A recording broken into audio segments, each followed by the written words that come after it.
எங்களுடைய சமுதாயத்தில் இப்பொழுது புதிதாக ஒரு கலாச்சாரம், பெண் பேசி வைத்தல், திருமணம் பேசி வைத்தல் என்ற ஒரு கலாச்சாரம், திருமணம் பேசி வைத்தல் என்று சொல்கிற ஒரு கலாச்சாரம்.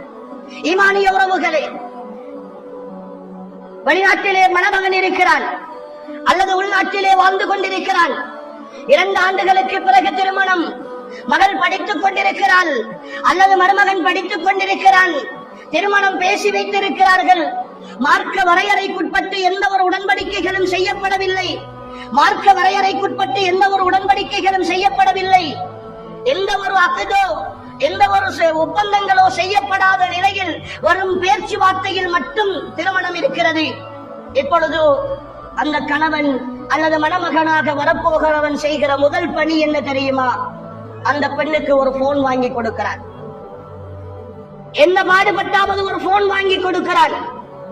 இப்பொழுது அந்த மணமகனோடு பேசி வைத்திருக்கிற அந்த கணவனோடு, கணவனாக வரப்போகிற எதிர்பார்ப்போடு இருக்கிறவனோடு இந்த பெண் இரவு பகலாக பேசுகிறாள், இரவு பகலாக பேசுகிறாள். கோல் வந்தால் ஏதோ அவர் கோல் எடுக்கிறார் என்று சொல்லி உம்மா எடுத்துக்கொண்டு மகளிடத்திலே கொடுக்கிறார், வாப்பா எடுத்துக்கொண்டு மகளிடத்திலே கொடுக்கிறார், ராத்தாமார்கள் எடுத்துக்கொண்டு போய் கொடுக்கிறார்கள். ஏதோ ஒரு கட்டத்தில் சந்திக்க வந்தால் எல்லோரும் அவர்கள் இருவரையும் தனிமையில் வீட்டுக்குள்ளே அனுப்பிவிட்டு வெளியிலே பாதுகாப்புக்கு காவல் இருக்கிறார்கள். இன்றைய சமுதாயம் இதை சர்வ சாதாரணமாக பார்க்கிறது. அன்புக்குரிய ஈமானிய சகோதர சகோதரிகளே, பெண் பிள்ளைகளை சொந்தமாக வைத்திருக்கிற என்னுடைய உறவுகளே, மிக தெளிவாக சொல்லுகிறோம், நாம் செய்கிற லைசன்ஸ் கொடுக்கப்படாத ஒரு விபச்சாரத்திற்கான அனுமதி இது ஹராம்.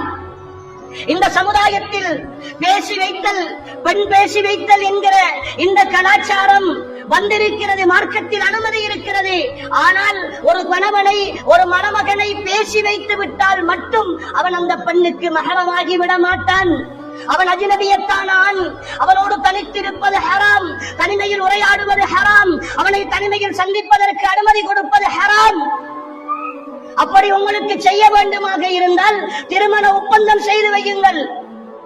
வழிகாரனாக இருக்கிற நீங்களும் இருந்து மணமகனையும் அழைத்து அவர்களுக்குரிய சாட்சிகளையும் கொண்டு வந்து அதை ஒரு ஒப்பந்தமாக எழுதி மகர் தொகையையும் பெற்றுக் கொண்டு அவர்களுக்கு அனுமதி கொடுங்கள், ஹலாலாக்கி விடுங்கள். ஆனால் இன்று அன்புக்குரியவர்களே, இந்த ஹராத்தை பகிரங்கமாக செய்து கொண்டிருக்கிறோம், அங்கீகரித்துக் கொண்டிருக்கிறோம். இன்னும் ஒரு வகையில் இதன் மூலமாக நடக்கிற தவறுகள் இந்த சமுதாயத்தில் ஏராளம்.